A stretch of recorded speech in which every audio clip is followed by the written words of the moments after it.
के बाद हमारे स्पेशल बुलेटिन में एक बार फिर से आपका स्वागत है। हम बात कर रहे हैं सुरक्षा कड़ी ध्वजारोहण की घड़ी।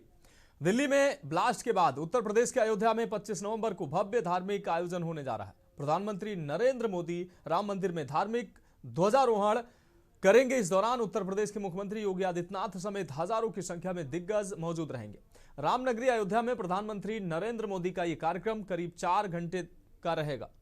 पीएम मोदी 190 फीट ऊंचे शिखर पर धर्म ध्वज फहराकर मंदिर निर्माण के समापन का संदेश देंगे।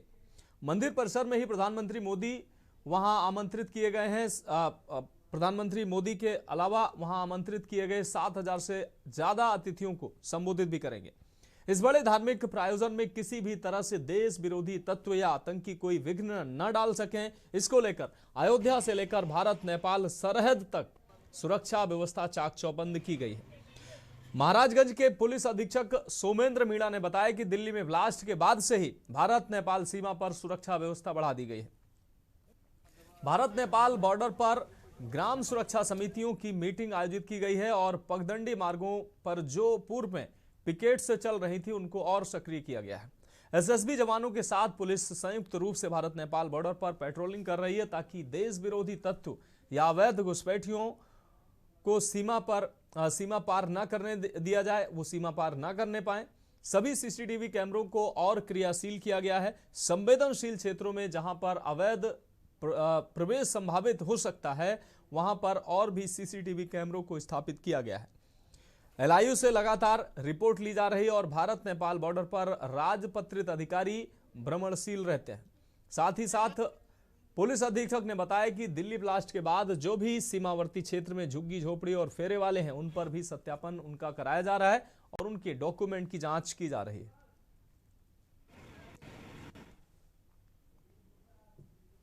ब्रजेश गुप्ता हमारे संवाददाता अधिक जानकारी के लिए हमारे साथ महाराजगंज से जुड़ चुके हैं। ब्रजेश, अयोध्या में भव्य आयोजन की तैयारी चल रही है जिसको लेकर सुरक्षा व्यवस्था को पुख्ता किया जा रहा है। महाराजगंज में भी सुरक्षा को पुख्ता किया जा रहा है क्योंकि बॉर्डर का क्षेत्र है, ऐसे में किसी भी प्रकार की कोई चूक ना हो। क्या कुछ अहम जानकारी सामने आ रही, कैसी मुस्तैदी सुरक्षा एजेंसियों में दिख रही है? आप देख रहे हैं के न्यूज, खबरों का सारथी। नमस्कार, खबर उत्तराखंड में आप सभी का स्वागत है। मैं हूं आपके साथ गरिमा बाजपेयी। रुक करेंगे खबरों की ओर। देहरादून से बड़ी जानकारी। उच्च अधिकारी प्राप्त व्यय समिति की बैठक मुख्य सचिव आनंद वर्धन की अध्यक्षता में बैठक के बाद सामने आई है। परियोजनाओं पर विस्तृत विचार विमर्श किया गया। कुल 7 परियोजनाओं को स्वीकृति प्रदान की गई।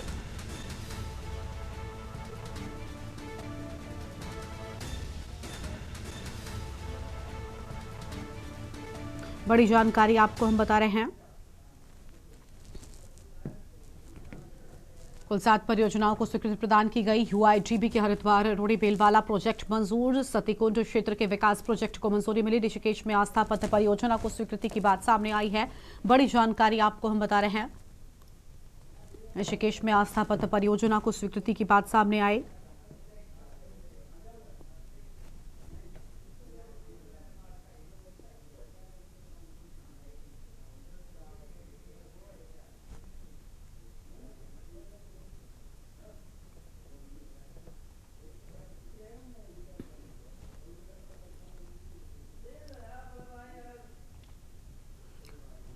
बड़ी जानकारी आपको हम बता रहे हैं।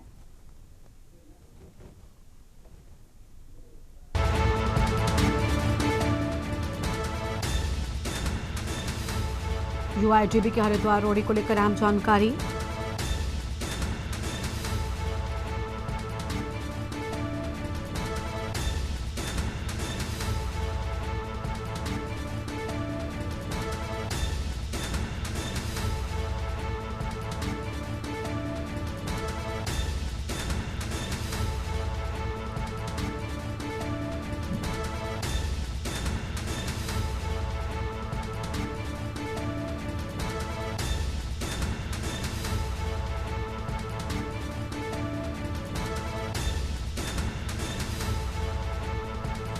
कुल 7 परियोजनाओं को स्वीकृति प्रदान की गई। बड़ी खबर आपको हम बता रहे हैं। और यूआईडीबी के हरिद्वार रोड़ी बेलवाला प्रोजेक्ट को मंजूरी की बात सामने आई है। बड़ी खबर आपको हम बता दें, सतीकुंड क्षेत्र के विकास प्रोजेक्ट को मंजूरी मिली। ऋषिकेश में आस्था पथ परियोजना को स्वीकृति। बड़ी खबर आपको हम बता रहे हैं।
बड़ी खबर आपको हम बता रहे हैं। ऋषिकेश में आस्था पथ परियोजना को स्वीकृति की बात सामने आई है।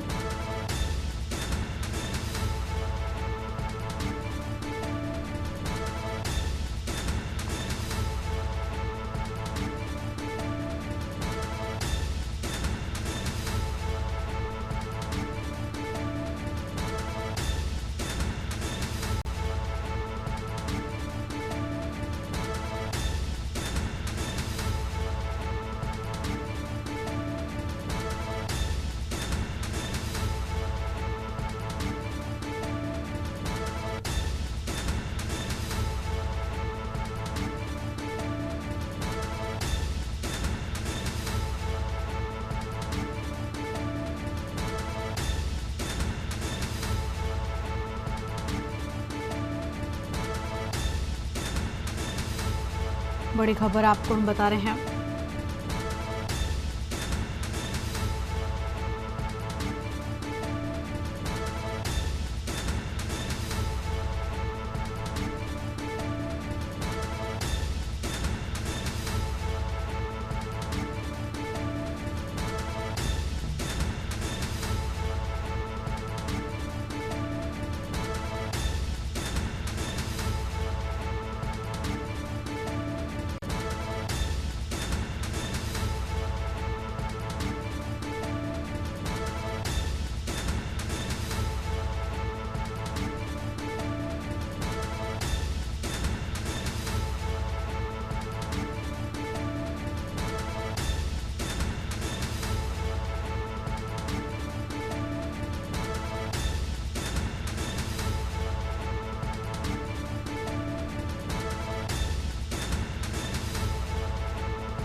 आगे बढ़ेंगे खबरों की ओर। खबर पौड़ी गढ़वाल से, जहां पर पहाड़ में लगातार बढ़ रहे मानव वन्य जीव संघर्ष की घटनाओं के प्रति विभागीय संवेदनहीनता से लोगों में आक्रोश बढ़ रहा है। पौड़ी ब्लॉक के ढोभाल ढांगरी गांव की 62 वर्षीय भगवानी देवी पत्नी पूरन सिंह ने की पर घात लगाए बैठे गुलदार ने जानलेवा हमला कर बुरी तरीके से उसे घायल कर दिया। गलीमत ये रही कि बुजुर्ग महिला के साथ साथ मौजूद दूसरी महिला ने अन्य ग्रामीण को बुला लिया, जिससे गुलदार के भाग खड़े होने से वृद्धा की जान बच गई। हालांकि भागने से पहले गुलदार महिला को बुरी तरीके से घायल कर चुका था।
बड़ी जानकारी आपको हम बता रहे हैं, साथ मौजूद महिला के शोर मचाने से जान बची।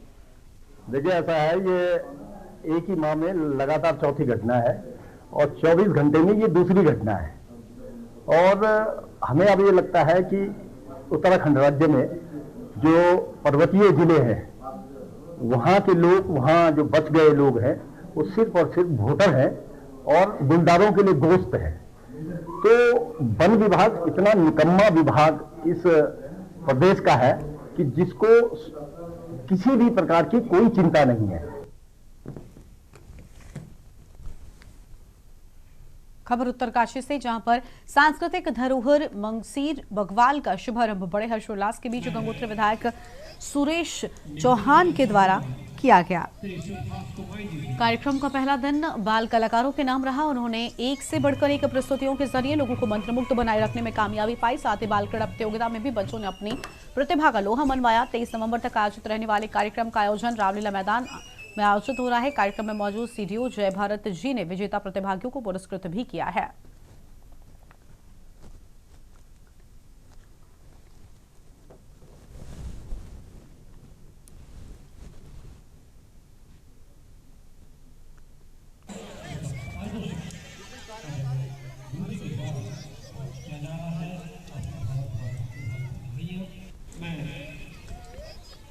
निवेदन करना चाहूंगा श्री सुभाष कुमार जी।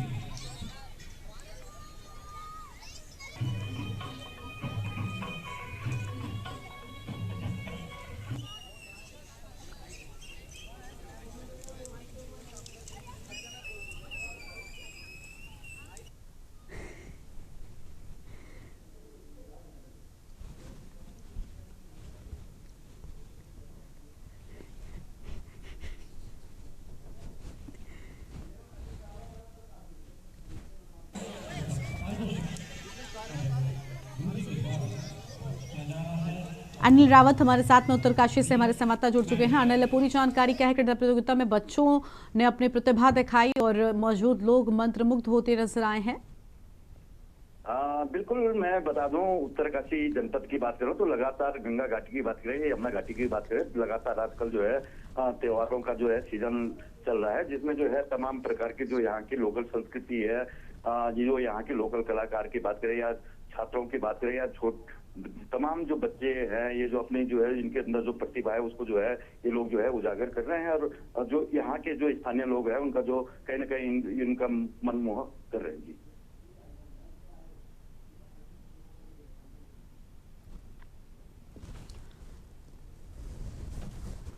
शुक्रिया अनिल आपका हमारे साथ जुड़ने के लिए और अहम जानकारी के लिए।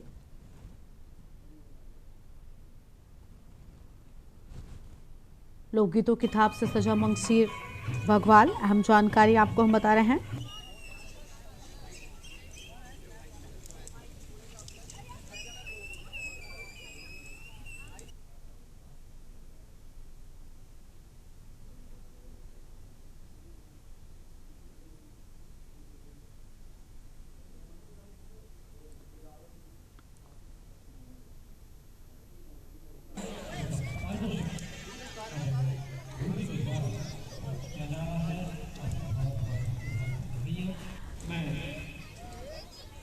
निवेदन करना चाहूंगा श्री सुभाष कुमार जी।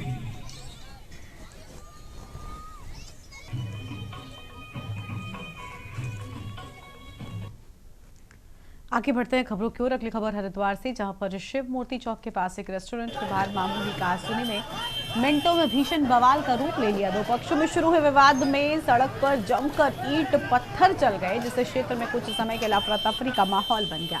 मारपीट और पत्थरबाजी की घटना का वीडियो सोशल मीडिया पर तेजी से वायरल हो रहा है। सूचना मिलते ही पुलिस बल मौके पर पहुंचा और स्थिति को काबू किया। कोतवाल रितेश शाह ने बताया कि पुलिस ने दोनों पक्षों के खिलाफ मुकदमा दर्ज कर लिया है। वायरल वीडियो और अन्य साक्ष्यों के आधार पर मामले की जांच तेजी से की जा रही है। कोतवाल ने स्पष्ट किया कि सड़क पर गुंडे और पत्थरबाजी करने वालों पर अब सख्त कार्रवाई तय है।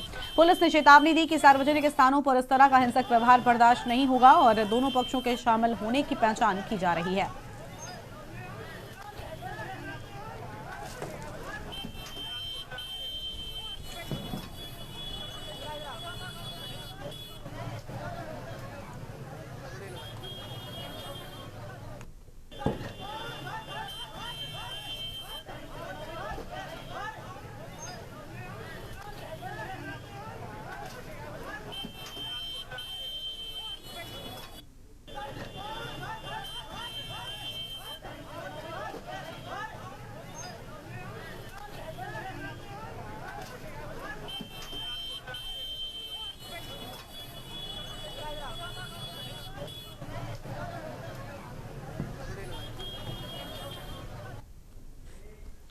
रुकते हैं एक छोटे से ब्रेक के लिए, जल्द लौटेंगे।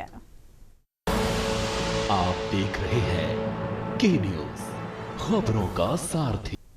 ब्रेक के बाद आप सभी का स्वागत है। खबर हरिद्वार से, जहां पर वेस्टर्न कमांड के सारना अभियान रैम प्रहार ने पूरे इलाके में सेना की हलचल काफी बढ़ा दी है। अभियान में शामिल कमांडर स्वयं कमान संभालकर आधुनिक युद्धक रणनीतियों को अमल में ला रहे हैं। अपाचे और रुद्र हेलीकॉप्टर्स का धमाकेदार लाइव डेमो आसमान से टारगेट हिट कर दम दिखा रहे हैं। क्विक रिस्पांस ऑपरेशन और मल्टी डोमेन वारफेयर की तैयारी जमीन से आसमान तक सेना का परफेक्ट ताल दिखा रहा है। भारत की सुरक्षा तैयारियों का असरदार प्रदर्शन दुश्मन को फौलादी तैयारियों का साफ संदेश देते हुए हर मोर्चे पर सफलता की कहानी कर रहा है।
और अगली खबर का रुख कर लेते हैं। नैनीताल से बड़ी जानकारी सामने आ रही है। उत्तराखंड हाईकोर्ट ने रामनगर के भाजपा नेता मदन जोशी व अन्य के खिलाफ दंगा भड़काने की सुनियोजित साजिश के मामले में दायर याचिकाओं पर सुनवाई की है। आपको बता दें कि इस दौरान कोर्ट ने एसएसपी नैनीताल व एसएचओ रामनगर को 24 नवंबर को प्रगति रिपोर्ट के साथ कोर्ट में पेश होने का आदेश भी जारी किया है। आरोपी को की अग्रिम जमानत निरस्त होने के बाद भी गिरफ्तारी न होने का मुद्दा उठाया और इसी बिना पर कोर्ट ने पुलिस को प्रगति रिपोर्ट प्रस्तुत करने के निर्देश भी दे दिए हैं।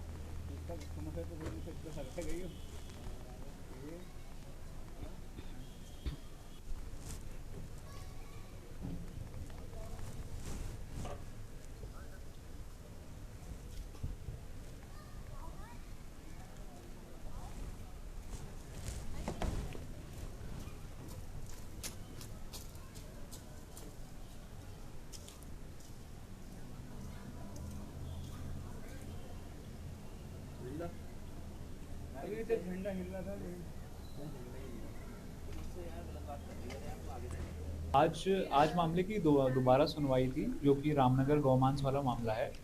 इस पर कल भी सुनवाई हुई थी, जिसमें मुख्य आरोपी की याचिका खारिज कर दी थी कोर्ट ने, जो कि अरेस्ट स्टे के लिए हाईकोर्ट में आया था।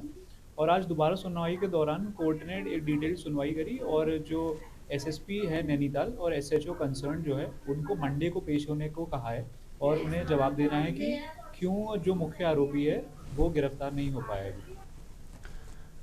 इस बुलेटिन में इतना ही। आप देखते रहिए के न्यूज इंडिया। नमस्कार। आप देख रहे हैं के न्यूज, खबरों का सारथी। हमारे स्पेशल बुलेटिन में एक बार फिर से आपका स्वागत है। हम बात कर रहे हैं सुरक्षा कड़ी, ध्वजारोहण की घड़ी। दिल्ली में ब्लास्ट के बाद उत्तर प्रदेश के अयोध्या में 25 नवंबर को भव्य धार्मिक आयोजन होने जा रहा है। प्रधानमंत्री नरेंद्र मोदी राम मंदिर में धार्मिक ध्वजारोहण करेंगे। इस दौरान उत्तर प्रदेश के मुख्यमंत्री योगी आदित्यनाथ समेत हजारों की संख्या में दिग्गज मौजूद रहेंगे। रामनगरी अयोध्या में प्रधानमंत्री नरेंद्र मोदी का यह कार्यक्रम करीब 4 घंटे का रहेगा। पीएम मोदी 190 फीट ऊंचे शिखर पर धर्म ध्वज फहराकर मंदिर निर्माण के समापन का संदेश देंगे। मंदिर परिसर में ही प्रधानमंत्री मोदी वहां आमंत्रित किए गए हैं। प्रधानमंत्री मोदी के अलावा वहां आमंत्रित किए गए 7000 से ज्यादा अतिथियों को संबोधित भी करेंगे। इस बड़े धार्मिक प्रायोजन में किसी भी तरह से देश विरोधी तत्व या आतंकी कोई विघ्न न डाल सकें, इसको लेकर अयोध्या से लेकर भारत नेपाल सरहद तक सुरक्षा व्यवस्था चाक चौबंद की गई है। महाराजगंज के पुलिस अधीक्षक सोमेंद्र मीणा ने बताया कि दिल्ली में ब्लास्ट के बाद से ही भारत नेपाल सीमा पर सुरक्षा व्यवस्था बढ़ा दी गई है।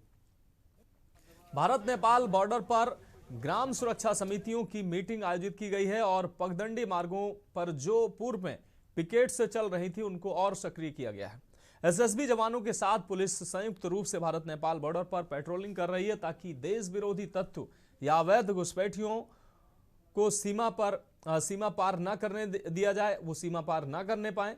सभी सीसीटीवी कैमरों को और क्रियाशील किया गया है। संवेदनशील क्षेत्रों में जहां पर अवैध प्रवेश संभावित हो सकता है वहां पर और भी सीसीटीवी कैमरों को स्थापित किया गया है। एलआईयू से लगातार रिपोर्ट ली जा रही है और भारत नेपाल बॉर्डर पर राजपत्रित अधिकारी भ्रमणशील रहते हैं। साथ ही साथ पुलिस अधीक्षक ने बताया कि दिल्ली ब्लास्ट के बाद जो भी सीमावर्ती क्षेत्र में झुग्गी झोपड़ी और फेरे वाले हैं उन पर भी सत्यापन उनका कराया जा रहा है और उनके डॉक्यूमेंट की जांच की जा रही है।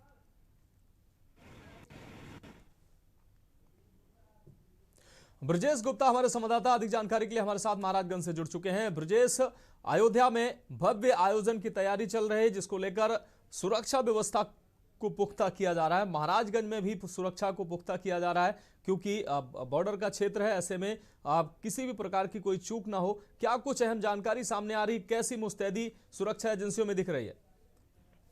तो आपको बता दें कि अयोध्या में 25 नवंबर को राष्ट्रीय ध्वजारोहण को लेकर भारत नेपाल सीमा पर अलर्ट जारी कर दिया गया है। जो महाराजगंज के पुलिस अधीक्षक हैं और जो लगातार नौतनवा सीओ हैं और जो निचलौल सीओ हैं, वो लगातार बॉर्डर क्षेत्र में गश्त कर रहे हैं। गश्त के साथ साथ ही जो है एसएसबी के जो जवान जो हैं वो पगडंडी रास्तों पर भी जो है लगातार गश्त कर रहे हैं। सीसीटीवी कैमरे से भी लगातार निगरानी की जा रही है। जो नेपाल से भारत में प्रवेश कर रहे हैं उनकी बाकायदा आईडी जांच की जा रही है। जो वाहन से जो है भारत में प्रवेश कर रहे हैं उनको जो है डॉग स्क्वाड और जो सुरक्षा एजेंसियां हैं उन पे भी लगातार निगरानी कर रही है। सबसे बड़ी और अहम सवाल ये है कि जो बॉर्डर क्षेत्र में होटल है, जो झुग्गी झोपड़ी में जो बाहर से लोग जा रहे हैं उनकी भी बाकायदा आईडी जांच करने के बाद ही जो है उनको भारत में प्रवेश कर दिया जा रहा है। जो बॉर्डर पे ठहरे गए हैं उनकी भी आईडी की जांच की जा रही है। जी हाँ बिल्कुल ब्रजेश, इस तमाम जानकारी के लिए आपका बहुत शुक्रिया। तो राम मंदिर में भव्य ध्वजारोहण की तैयारी चल रही है जिसको लेकर अयोध्या के साथ ही आसपास लगने वाले जनपद की सुरक्षा व्यवस्था भी चाक चौबंद कर दी गई है। और अब हम बात करेंगे नहीं हुआ चुनाव होगा आंदोलन। खबर अलीगढ़ से है जहां छात्रों ने एएमयू छात्र संघ चुनाव न कराए जाने पर यूनिवर्सिटी प्रशासन को आंदोलन छेड़ने की चेतावनी दी है। छात्र नेताओं ने कहा कि बीते करीब 8 वर्षों से छात्र संघ चुनाव न कराए जाने से आम विद्यार्थियों में समस्याओं का सामना आम विद्यार्थी कर रहा है। उन्होंने दावा किया कि बार बार नोटिस देने के बाद भी जिम्मेदार चुनाव कराने की जहमत नहीं उठा रहे हैं। तो एएमयू में छात्र नेताओं ने प्रेस वार्ता की है और चुनाव न कराए जाने पर आंदोलन की धमकी दी है।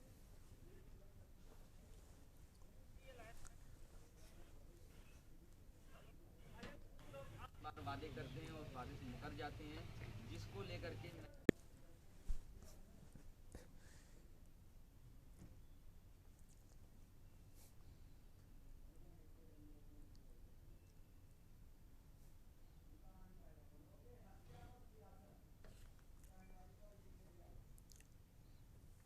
और अब हम बात करेंगे। आप देख रहे हैं के न्यूज, खबरों का सारथी।